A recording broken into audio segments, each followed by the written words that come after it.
um banco de praça, debaixo de uma árvore. Nunca tinha ido numa célula, nunca tinha ido numa igreja. Não tinha escutado o Evangelho, escutei o Evangelho com testemunho só. E me criei espiritualmente, não havia igreja, me criei espiritualmente do lado do meu pai espiritual. Ele não tinha muito tempo, nós estudávamos todo dia. E ele pegava todos os dias, nunca me esqueço disso. Nós tivemos estudos, ele me deu uma apostila de estudos, ele diz assim: todas as semanas nós vamos estudar a Bíblia junto. E eu tinha que fazer a lição em casa, eu tinha que preparar o material em casa, porque tinha que ler tudo antes em casa, que ele me dava, preparar as coisas em casa. Então nós tínhamos um intervalo entre o horário da manhã e o horário da tarde, era o almoço. Nós éramos os primeiros a sair da sala no almoço, almoçamos ligeiro, em 10 minutos nós tínhamos almoçado. E depois do meio-dia até 1h da tarde, quando começava a aula, nós nos retirávamos para um lugar. E todas as semanas, durante 2 anos, esse rapaz estudou a Bíblia, periodicamente, semanalmente junto comigo. Durante 2 anos, ele dedicou a vida dele para mim. Me pegava, levava na casa dele, passamos final de semana junto. Ele me acompanhava, ele me orientava. Se eu estava fazendo alguma coisa errada, ele vinha e falava. Ele foi realmente meu pai. Eu dou graças a Deus, porque Deus mandou um homem tão fiel como pai para a minha vida. E eu aprendi a ser filho ali com ele, porque eu aprendi a amar ele de uma forma tão grande, tão intensa, que hoje poderia dar a minha vida por ele. Pais e filhos são diferentes que irmãos. Irmãos não têm compromisso, não têm responsabilidade um com o outro. Pais e filhos têm. Olha uma vez na Bíblia, eu gosto muito dessa passagem, Gênesis 44:30. Aqui está falando sobre Jacó e Benjamim, pai e filho. E aqui um dos irmãos fala sobre a relação entre Jacó e Benjamim. Diz: agora pois, indo eu a teu servo meu pai, e não indo moço conosco, ou seja, Benjamim, visto a sua alma estar ligada com a alma dele. Olha que palavra linda. Aqui está dizendo, os irmãos dele estão dizendo, os irmãos de Benjamim estão dizendo aqui para o faraó: se o nosso irmão Benjamim não for junto conosco voltar, o nosso pai vai ter algum infarto, quem sabe, alguma coisa assim, porque a alma do nosso pai está ligada com a alma do nosso irmão. Essa é a característica de um pai e filho. Pai e filho tem ligação com o outro, não consegue viver longe um do outro. Irmãos, não tem problema, não tem compromisso. João estava me comentando algo que aconteceu com a família dele. Tinha um irmão com algum problema, e eles aconselharam, é uma família grande, todos os irmãos aconselharam esse outro irmão, e o irmão não mudava, até o dia que todos os irmãos desistiram dele, porque já tinham chamado tanta atenção, tanta atenção, tanta atenção. Então João disse assim: mas era incrível, a minha mãe não desistiu dele. Ela continuou orando por ele, continuou buscando, continuou orando todos os dias por ele. João diz, até nós dizia: mãe, abandona esse teu filho, ele não escuta nada, não vale nada. Mas a mãe ali orando, buscando, clamando pelo filho. E por causa de uma mãe que não desistiu do filho, o filho foi recuperado. Os irmãos desistiram, os pais não desistem. Diga assim: os irmãos desistem, os pais não desistem. Tem a alma ligada, não tem como se desligar. Sabe, querido, A gente tem uma igreja de pais e filhos, tem uma igreja de gente que se importa, de gente que não abre mão, de gente que não diz assim, não, tudo bem, quer sair, tudo bem, assim mesmo, não, tá tudo bem. Não, como é que vai abandonar um filho? Como é que vai deixar um filho simplesmente assim? Porque quando acontece isso, é uma igreja de membros, uma igreja de irmãos, mas uma igreja de pais e filhos não desiste um do outro. Amém? Uma igreja, comparando irmãos com pais, irmãos não têm obrigação mútua, pais e filhos têm. Ou seja, o pai tem obrigação com o seu filho. O pai tem obrigação de meu filho diz de vez em quando, eu digo assim, a gente às vezes brinca, filho, tu custa caro, hein? Na escola, isso, aquilo e tal. Eu diz, vocês me criaram, vocês me fizeram, agora você tem que aguentar as consequências. Pais têm compromisso com os filhos. É assim que funciona. Tem uma relação de comprometimento. Os pais querem ver os filhos crescer, querem ver os filhos ir adiante. Pensam o melhor, sonham o melhor para os seus filhos. Olha bem para mim aqui. Vocês já viram um pai que teve inveja do filho porque o filho cresceu mais que ele? Na verdade, os pais ficam torcendo. Tomara que meu filho vá muito mais adiante que eu. Agora os irmãos ficam com dor de cotovelo um do outro. Quando um vai mais longe que o outro, diz, meu irmão, sabe, não dá bola para os outros irmãos dele.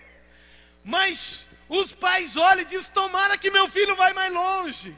Quando nós temos uma igreja de irmãos, a gente não consegue ver o outro crescer, fica com inveja, dor de cotovelo, ou sem qualquer coisa. Mas quando a gente tem igreja de pais e filhos, a gente pensa, tomara que o meu filho vá muito mais longe do que eu fui. E faz de tudo para que ele vá adiante. Dá a sua própria vida, dá o seu sangue, dá as suas capacidades, dá as suas condições, dá os seus recursos, paga caro. Para quê? Porque o filho é filho, não é irmão.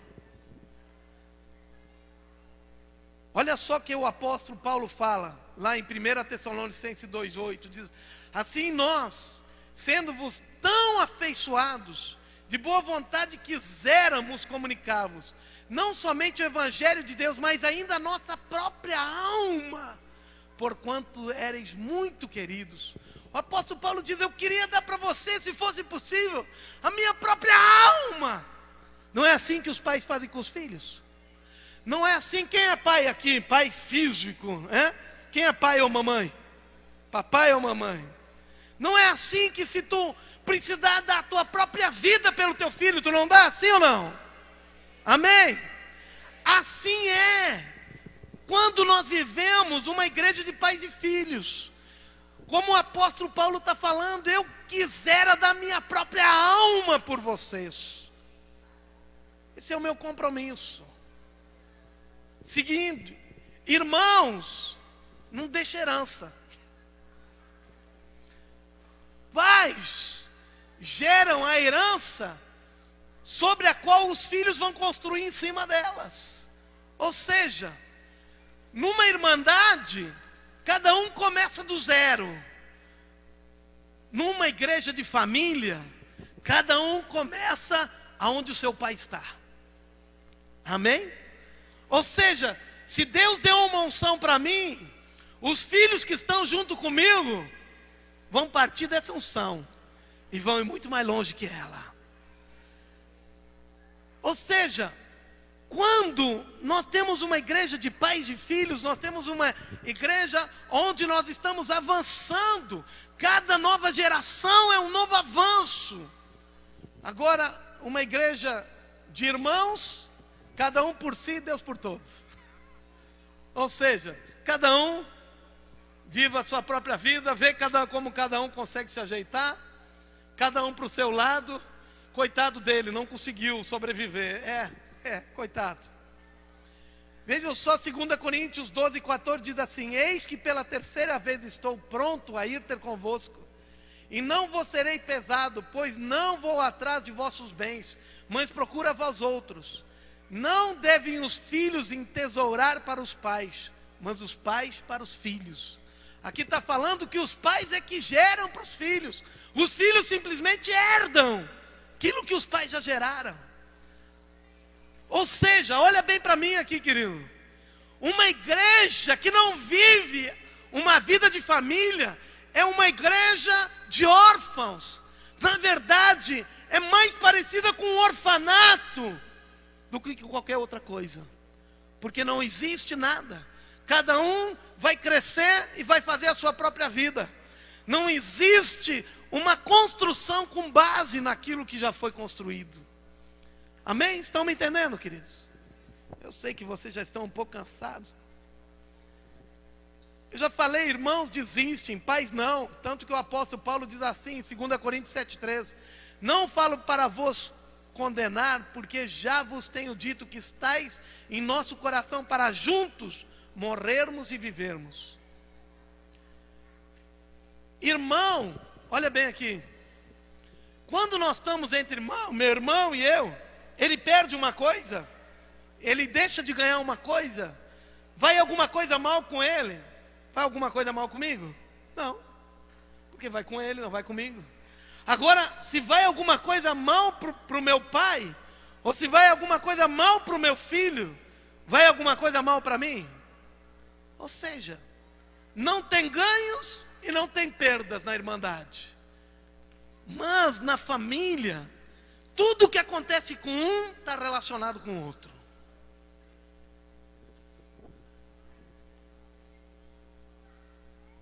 Irmãos não geram crescimento um com o outro, pais geram crescimento.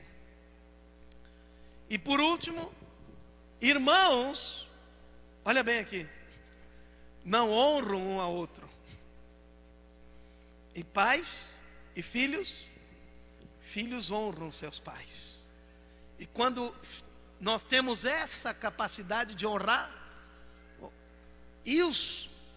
nos é gerada uma bênção. Todos aqueles que honram, a Bíblia diz: honra teu pai e tua mãe, para que te vá bem e se prolongue os dias da tua vida. Ou seja, a capacidade de honrar, a possibilidade de honrar, e a minha vida ser mais abençoada, ser aumentada. Agora, estão me entendendo, queridos? Uma igreja que é constituída por irmãos e uma igreja que é constituída com pais e filhos é uma igreja muito mais poderosa, muito mais intensa. Ou seja, na nossa igreja, cada pastor, cada líder da igreja é como que um patriarca daquela igreja.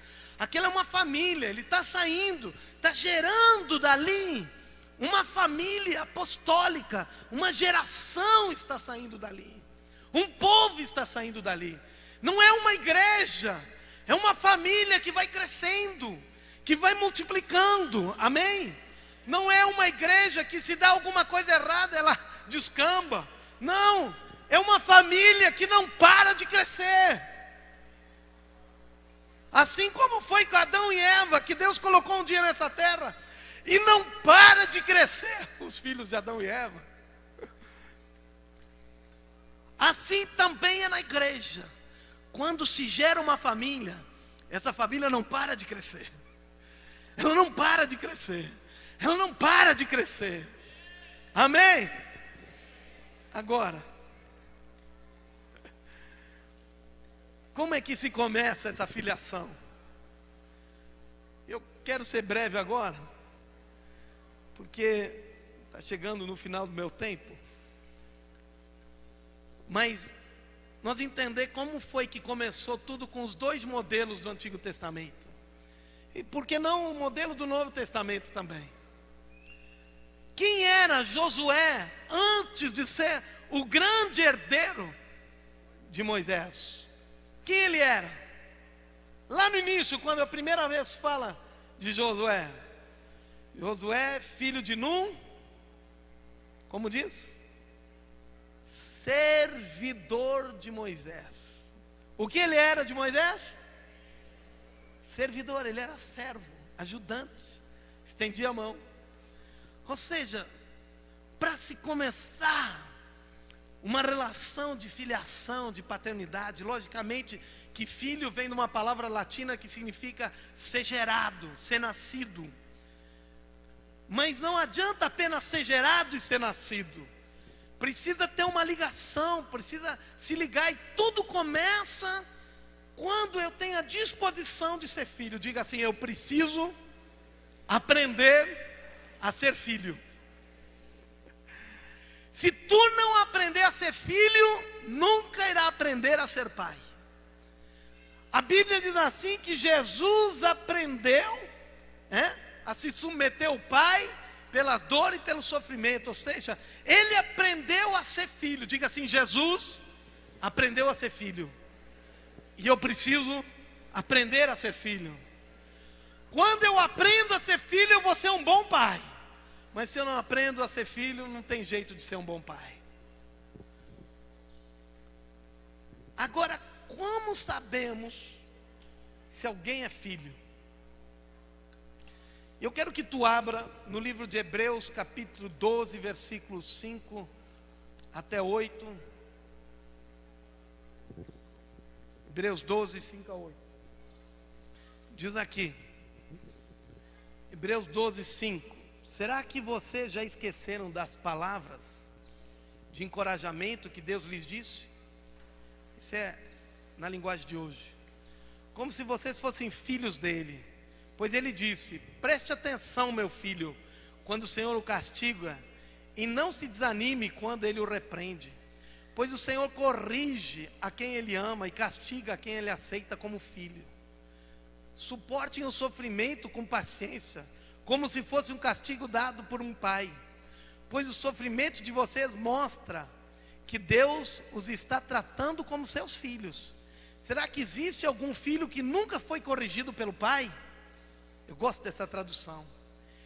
Se vocês não são corrigidos, como acontece com todos os filhos, então não são filhos de verdade, mas são ilegítimos. Vamos ler de novo.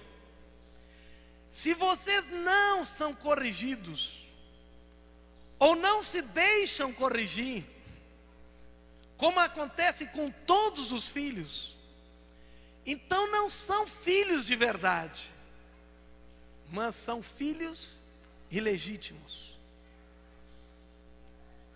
Aqui a Bíblia está falando que existe dois tipos de filho: o filho de verdade, o filho legítimo, e o filho ilegítimo. Olha bem para mim. Como se sabe que o filho que está comigo é um filho legítimo, é um filho de verdade? Todo aquele que se deixa corrigir dos seus erros e recebe a correção com bom grado, e diz assim: muito obrigado por me ajudar a crescer. Esse tem a característica de um filho de verdade, de um filho legítimo. Mas aquele que não aceita a repreensão, esse é um filho ilegítimo. Eu chamo ele de sobrinho. Olha bem para mim.